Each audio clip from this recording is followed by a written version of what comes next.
And what is this oil economy? Oil economy was actually the result of the second industrial revolution, because when mobility becomes the key thing and your automobiles, your jet engines and planes, and people started moving very fast from one part of the other world, you really require fuel to do that. And that's basically where the oil economy came, and the whole Gulf story is that.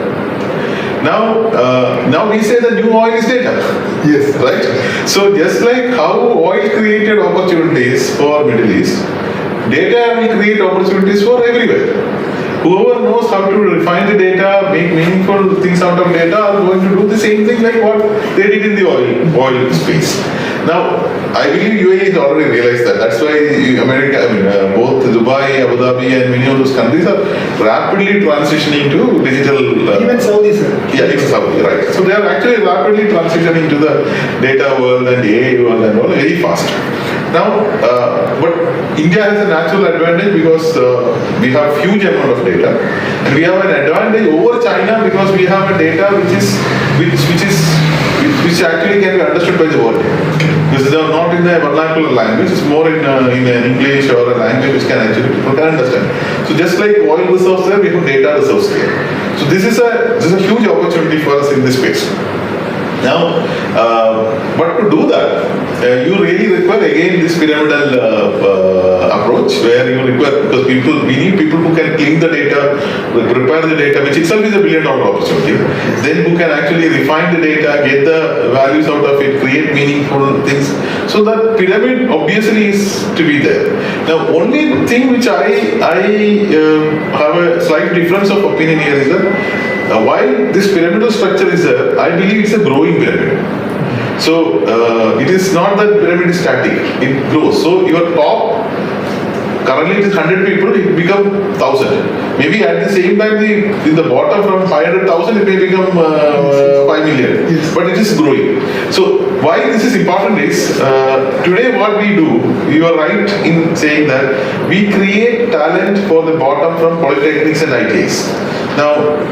While these people are extremely good, and if you look at Kerala's real advantage in the Middle East market is primarily being credited to our polytechnics and ITIs, because they are the one who created talent, and people have gone out and they immediately start working and things like that.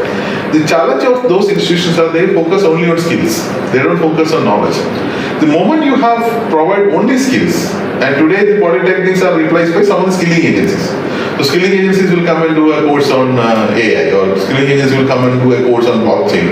They will actually teach them on a particular technology how to apply it, or they may do it on a full stack, or they may do it on one of the languages. Now, the challenge of that is once you have only skills, you will remain only at the bottom. If you wanted to go to the top, you really require knowledge. Why Kerala students could actually go to the top is because our universities and colleges really focused on knowledge. Maybe the methodologies were not good, or we have rote learning models and things like that. But all said and done, we had people who actually drill that knowledge into the people's head. So you really require both.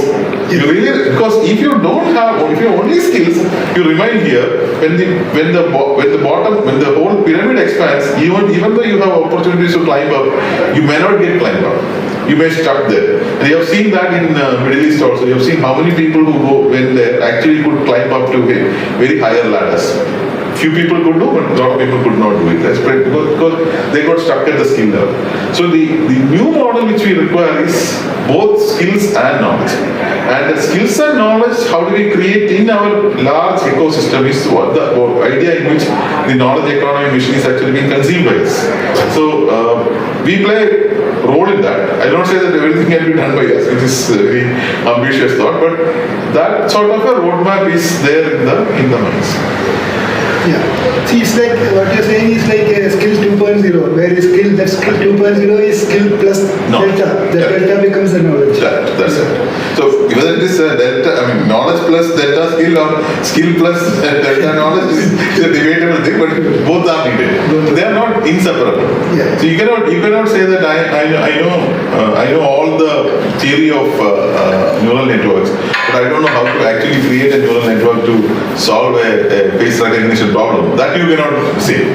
That can happen in the past. No, I can write all equations there, but I don't know how to really implement it. I don't know what are the nuances of doing that. I don't know how to refine the data. This is something which was happening in the past. That you cannot say anymore. You need to have this strong algorithmic knowledge. At the same time, you also should know how do you apply that in the field also. This actually you have opened up a very very interesting area. That is very well, if you take the US or the Western model, there is also a concept called degree by research, degree by practice. Correct. Now the thing is, now as you rightly said, now if you have to actually internalize these skills and make it your second nature, you need to have opportunity for a lot of practice. So probably, are you having in mind any area where, for example, we have a good automobile ecosystem in Chennai. Now we have a pharmaceutical ecosystem in Hyderabad. Yes. So I think probably, even though it's a digital university of Kerala, as you rightly said, now the scope of Kerala University is national or even international. So are you thinking of providing opportunities for our students to get this type of practice-oriented track? Yeah, okay. Yes, there are 2-3 ways we are doing it, and maybe this may be slightly different from the conventionally what other universities do, because like you said, most of them do this internship and sending people out and all, which we do. But one of the key distinguished factor of this university, at least in our vision and we are as of now practice, I don't know whether we will be successful because we are attempting something which others have not done, is that we, even though it's a government university, we told government that we don't want funds. We want funds only for establishing this infrastructure. But don't give us funds for our operations. So we told them. It's not that generally they will tell. So we told when the act got passed, the government specifically asked that because every time in a university is set up, there is something called plan fund for setting up the infrastructure and a non-plan fund to meet the faculty expenses and establishment expenses and all. So we have said that we don't want non-plan fund. We want plan fund for some period, not for long. Maybe for another 5 years. By that time, we will not take any money from government, other than maybe some of our expansion plans and infrastructure and things like that. So naturally the question will be that where do you get the revenues from? And normal thing which in India private universities do is they charge fees, hefty fees. So we have a dream to drive this university to zero fees in maybe in 5 to 6 years time. We don't want to charge anything from students. As of now we do charge, but in 5 years from now we don't want to charge anything from students. We started by doing it in PhD, where we may be the first university in the state where we are not charging any amount for PhD. Instead, we pay them the scholarship. Now, all this are easy to say, but how do you get the money? So to do that, we also say that every university should also be a production center. The talent of the teacher will become relevant to the industry. Not by just having a one-off meetings with the industry once in a while. They have to actually undertake industry projects. They should actually do it. So we have created academies and independent centers of excellence. Some of them may be in focused research, some of them may be in product development. So we have taken up very large projects, both from government agencies and private agencies in various areas of digital transformation. Because digital transformation is going to be a huge area now. 2 days back or 3 days back, we signed an MOU with the Animal Husbandry Department of the state to do the first time in the country to create an entire value chain mapping of animals. So right from a birth, the calf will be mapped, and every input given to it, whether it is medicine given to it, food given to it, everything is mapped, so that you are able to ensure that when it has to be bred properly, what type of treatment to be given, what type of temperature, when temperature varies, what type of things have to be bred, everything is done digitally. So you are primarily ensuring that a calf is cow's body temperature is measured, so you can predict the disease.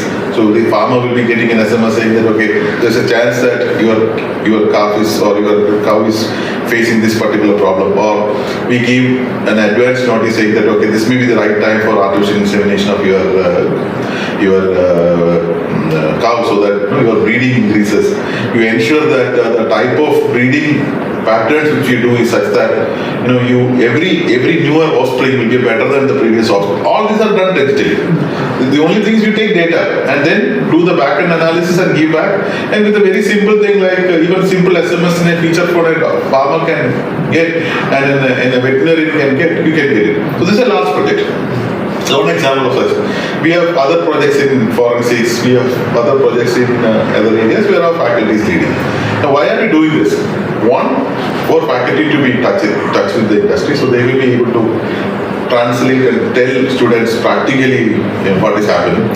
Second thing is also a huge opportunity for the students to work in this. So when you send them to X and Y company, you are going as an imposter. So the company takes at least a month to understand whether this guy is really good or not. They don't give that. Many companies give very trivial projects, etc. This is not so. We have our own project students, and these are all professional projects. And these are products which are actually to be rolled out, and people are applying it because the entire planning of the state happens by our product. The Chief Minister monitors the entire projects in this under the mission mode using our product. These are a professional product. They are not college-type projects. They are all properly developed as per the industry norms. So people will get an opportunity to do live hands-on in that. Now this live hands-on actually helps them to see what's the industry norm is and the right thing. You need to know, do and be. So all the three, knowing what happens in the class, doing is what our this practical set do, and being is where they actually work in this sort of a project. All the three things will be given to that opportunity will be available for the students. And we also say that this also will give an opportunity for people to earn while you learn. So even if they pay fee, they should be able to get at least 60% of the fee back before they pass out. So now, the number of projects now we have is more than what our students can do or our students can engage. Every student may not be interested also. So now we are opening up for students of other institutions also. We have already tried every third engineering college. So their students are also coming in and start working on this. We have some colleges from outside Kerala who are coming in. So this way, we believe and we strongly agree to your view saying that there is a need for people to be hands-on and understanding. There should be an ecosystem to do that. And that ecosystem start with us rather than we sending out. And then some of the people who wanted to go out and do with industries, we have a process of placement and other things which everybody does. But in addition to that, we are doing this also. Now, what are the three emerging technologies where you think that the students who pass out of your university will have a reasonable visibility of job demand in the next 5-10 years? Not only from our university, in any university, I think the key thing is the data. So data analytics with all its flavors, right? You have data analytics in whichever area of data, right? The transaction data, the geospatial data, even the hydrographic data, and we are fortunate that we are able to work in all these space. We work with hydrography unit of Kerala government to do underwater data analysis. We work with some of the other departments, I cannot name them because they are little confidential, on the transactional data, and we also work with geospatial data in a big way to create large scale model set. So data, big data, and various flavors of data is a very key moment. Now, data analytics is actually the one which also translates into machine learning and AI. So that's another area where this having a big demand that's going to happen. Now, since we are moving, all of us are moving substantially into digital world, there is a substantive need for security systems. So cyber security is another area. So these three areas, these three pillars, I believe is key areas where you will have huge amount of demand. But we are also into other informatics areas, like we have started with ecology informatics. We will be going into sports, agriculture, health, etc., which are upcoming, but maybe in a year's to time they will have their own significance. But as of now, these areas, data analytics, geospatial and related to that, your cybersecurity and machine learning and related aspects. Yes. What about AR, VR in healthcare or in education? AR, VR is a tool. So we are setting up an AR, VR lab to develop solutions in the AR, VR or XR space. But I'm not sure whether we can have a course on AR, VR at this point, because as I said, courses require both skill and knowledge. I may be limited in my knowledge perhaps, that's why I'm saying that. But computer vision is obviously in India. But AR, VR, whether it can translate into a full-fledged knowledge course, I'm not sure. But use of AR, VR tools to develop solutions or present, it's like, let's say it's like we cannot have a program on PowerPoint, right? Or presentations, right? So you may actually go into a 3D immersive sort of a thing, but that actually will align with something else. So I have a data course, but data course visualization may be using an AR. So they are immersive, but